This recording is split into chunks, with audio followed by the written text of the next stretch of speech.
यह भारत का वो कुंड है जहां भगवान परशुराम ने अपनी मां की हत्या करने के बाद अपने हाथ से चिपकी हुई कुल्हाड़ी से मुक्ति पाई थी। यह कहानी है महान ऋषि जमदग्नि और उनकी पत्नी पतिव्रता रेणुका की। कहते हैं रेणुका हर दिन नदी से कच्चे घड़े में पानी लाती थी और उनके सतीत्व के बल से वह घड़ा टूटता नहीं था। उनके 5 पुत्र थे जिनमें सबसे छोटे थे विष्णु अवतार परशुराम। एक दिन रेणुका ने नदी में कुछ गंधर्वों स्वर्ग के संगीतकार को जल क्रीड़ा करते देखा।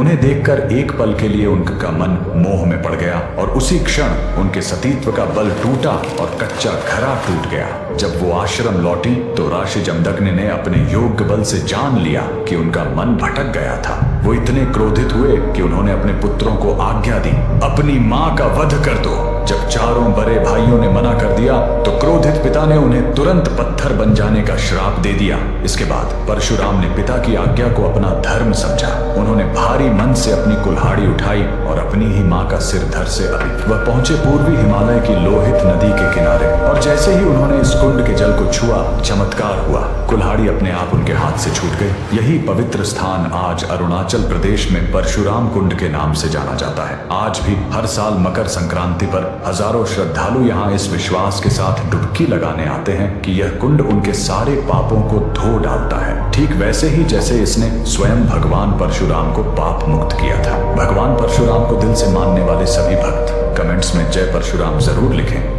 धड़ से अलग कर दिया। उनकी आज्ञाकारिता से प्रसन्न होकर जमदग्नि ने वरदान मांगने को कहा। परशुराम ने तुरंत अपनी मां को फिर से जीवित करने और साथ ही पत्थर बन चुके अपने चारों भाइयों को भी मुक्त करने का वर मांग लिया। सब फिर से जीवित हो गए, मानो कुछ हुआ ही ना हो। लेकिन कहानी यहीं खत्म नहीं हुई। मातृ हत्या का पाप उस कुल्हाड़ी पर एक दाग की तरह चिपक गया और वो उनके हाथ से अलग ही नहीं हो रही थी। उस पाप से मुक्ति पाने के लिए वह दर दर भटकते रहे, लेकिन कोई भी तीर्थ उस कुल्हाड़ी को छोड़ा नहीं सका। अंत में क्या आप यकीन करेंगे कि महादेव का एक अपना पुत्र ही सृष्टि का सबसे भयानक असुर बन गया था। अंधेरे में जन्मा साक्षात शिव का वो अंश जिसे राक्षसों ने पाला और जिसके अहंकार ने उसे इतना अंधा कर दिया कि उसने खुद माता पार्वती पर ही बुरी नजर डाल दी। आखिर इस घोर पाप के बाद साक्षात महादेव और मां काली ने मिलकर अपने ही इस पापी पुत्र का कैसे अंत किया? ब्रह्मांड की यह सबसे रहस्यमयी घटना तब घटी जब खेल खेल में किए गए एक मजाक ने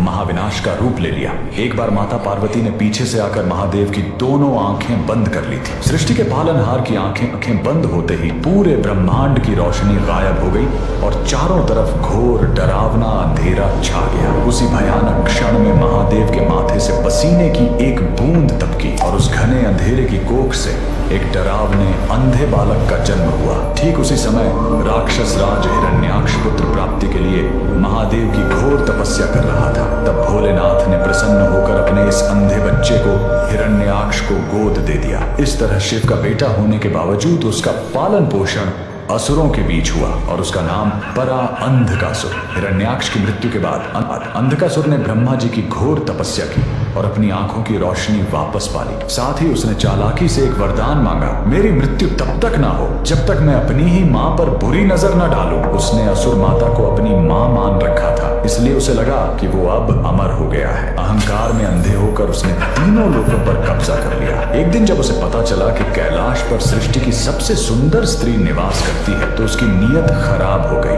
उसे यह पता ही नहीं था कि वो माता पार्वती ही उसकी जन्मदात्री है। अपनी विशाल सेना लेकर उसने कैलाश पर हमला कर दिया। जैसे ही उसने साक्षात अपचात अपनी मां पर बुरी नजर डाली, ब्रह्मा जी के वरदान की मृत्यु वाली शर्त पूरी हो गई। इस घोर पाप को देखकर महादेव का तीसरा नेत्र खुल गया और शुरू हुआ सृष्टि का सबसे भयानक युद्ध। लेकिन अंधकासुर के पास एक मायावी शक्ति थी। उसके खून की बूंद जैसे ही जमीन पर गिरती, उस खून की एक बूंद से एक नया अंधकासुर पैदा हो जाता। इस मायावी शक्ति को तोड़ने के लिए साक्षात माता पार्वती ने अपना काली रूप धारण किया। एक तरफ महादेव अपने अस्त्रों से उस पापी को काट रहे थे और दूसरी तरफ मां काली उस पापी का खून जमीन पर गिरने से पहले ही हवा में पी रही थी ताकि कोई नया दैत्य पैदा न हो सके। आखिर में क्रोधित महादेव ने अपना विशाल त्रिशूल उठाया। महादेव ने अंधकासुर को उसी त्रिशूल पर गूंथकर हवा में उठा लिया। कहा जाता है कि वो दैत्य कई सालों तक उसी त्रिशूल पर हवा में टंगा लगा रहा और तड़प तड़प कर उसका सारा घमंड भस्म हो गया। जब उसका अहंकार पूरी तरह टूट गया तब उसने रोते हुए भोलेनाथ से अपने पापों की क्षमा मांगी। महादेव भोले हैं, उन्होंने उसे क्षमा करके अपना शिव गण बना लिया। तो कमेंट्स में पूरी श्रद्धा से हर हर महादेव